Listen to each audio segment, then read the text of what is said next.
and welcome to Onchain Reaction. I'm your host, Tom Salter, digital asset analyst at ByteTree, and today we're going to be unraveling the complex world of crypto. We're going to be trying to answer one question in particular: who is driving this August rally? Because it really has been a rally. And without further ado, let's jump into it. So, first chart, we've got a technical chart for Bitcoin.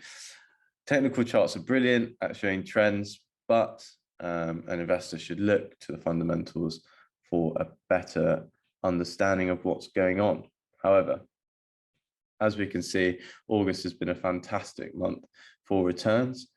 We've seen two price ranges broken, and that's the 35, the 45, and we're just touching the 50, which is the top green line. And this really shows that there's some strength in the market. And with the further slides, hopefully, we can answer where that strength is coming from. But the trend looks to be fairly positive. That's strengthened. That point is strengthened by looking at the moving averages. We've got the 180, the 60, and the 30. So if we look at the longest trend, or the longest trend line, which is the 180, we can see it's fairly flat, which is not as bearish as it seems. A 180 day takes a lot of time to change. But if we look at the slightly shorter terms, the 30 and 90, which is the red and purple, then you can see that actually those look a lot more positive, with the red crossing over the 180. Should we see the yellow turn up, which is 180, then we could be looking at very strong technicals. In fact, early in the week, our CEO, Charlie Morris, in the Atomic newsletter, which goes out to premium subscribers, he said the last time we saw a trend this strong, it was an almighty buy signal. Now, just looking at technicals, that's very hard to say, but hopefully slide 2 will give us a better answer. Sadly, it doesn't seem to be the case. This is fees on a 1 week rolling basis. Essentially, what we're seeing here is fees levels which are pre-New Year. Fees this low is not a good thing. Fees are very important. Rising fees typically, without spiking, signal a very strong network. This is because fees pay miners, and miners dictate those prices depending on the demand for block space. Now, should fees be this low, we can assume that the block space available hasn't got much demand, and people aren't willing to pay absorbent amounts of money to clear transactions. We sometimes see this on Ethereum, or quite a lot recently, and that is a show of massive demand for network, which we're not seeing on Bitcoin at the moment. However, if you look at May, we saw a spike in fees. I should point out that the green line is fees as a percentage of transaction value, and the blue is total fees. We saw a spike in May, just before May, and that's actually a bearish signal. That's not a good signal. You don't want to see this, and actually these signals tend to mark price peaks. So we're the vast opposite of that, but we're looking for the middle, which is a slow rise in fees, typically towards the 5 to 6% is where Bitcoin performs the best. And why are we seeing this? Well, if you look at the July spike, that's actually where China cracked down on mining. This is where the Chinese government stopped supporting Bitcoin mining in the country. And this has actually had a massive effect on the network that we've seen in the very short term through fees. Now, is this bad in the long term? Personally, we would argue not. This is because China will have the largest, or the vast majority of hash power of any country in the world, and actually doing this decentralizes that hash power and creates a much more valuable network. However, like I said, the short term is not a good picture, and we really need to see this turn up to have any sort of actionable insight. So moving on, another strengthened point for the on-chain slumping, and here we're looking at the total transaction value. So in our eyes, we see Bitcoin as a fully functioning economy where people exchange value between each other. And the more of these value transactions, the more valuable the network. So what we're seeing here is we're seeing levels of 40 billion or nearly 40 billion, and that's New Year levels. So we're thinking, well, maybe the price is the same, but actually we've seen quite a decent discrepancy between New Year BTC price and today's BTC price.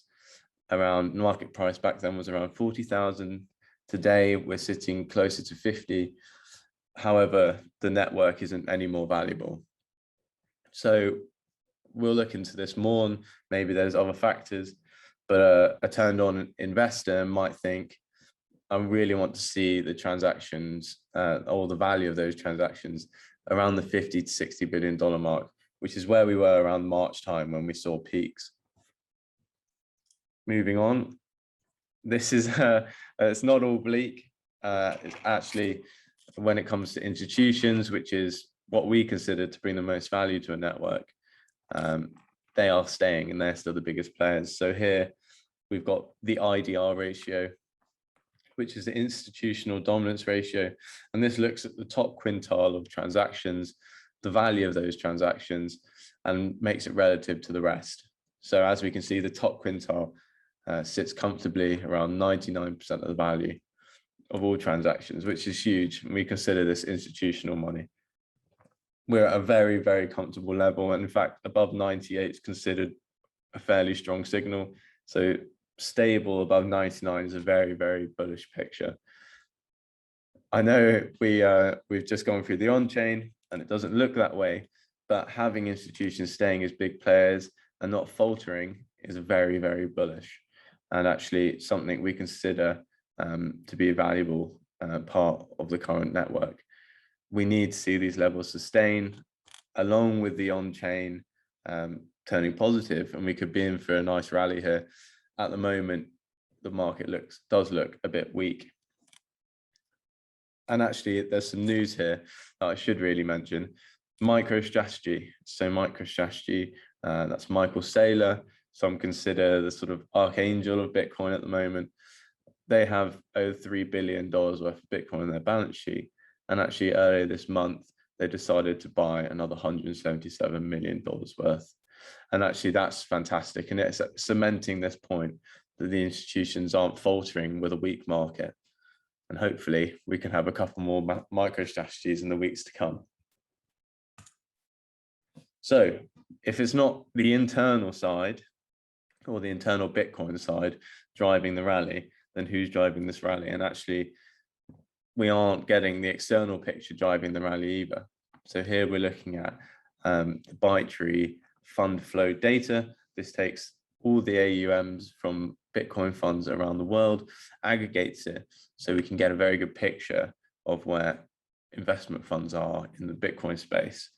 At the moment, we're seeing around 800,000 Bitcoin held under management, and that equates to around $40 billion, which is a fantastic amount of money, but it doesn't answer our question. Who is driving this rally? If we've got a fairly flat top for Bitcoin held by funds, where's this new money coming from? It's not here, although, you know, this is nothing to turn your nose at. This played a massive part in the rally we saw in March, but we need new money to sustain this rally, and it's not coming from external sides. So lastly, an internal side, but not on the Bitcoin blockchain. Here we're looking at stable coins, and stable coins are digital versions of fiat currencies, typically the US dollar. They are made either by private companies or decentralized protocols. Let me name some. For example, Tether, the slightly dark horse. This is USDT. They're the biggest. USD Circle, which are a private US company, and also, just because the centralized world we're in, DAI, which is made by MakerDAO. So those three are the top performing stablecoins at the moment. And actually, this stablecoin picture is one that's not being picked up much on.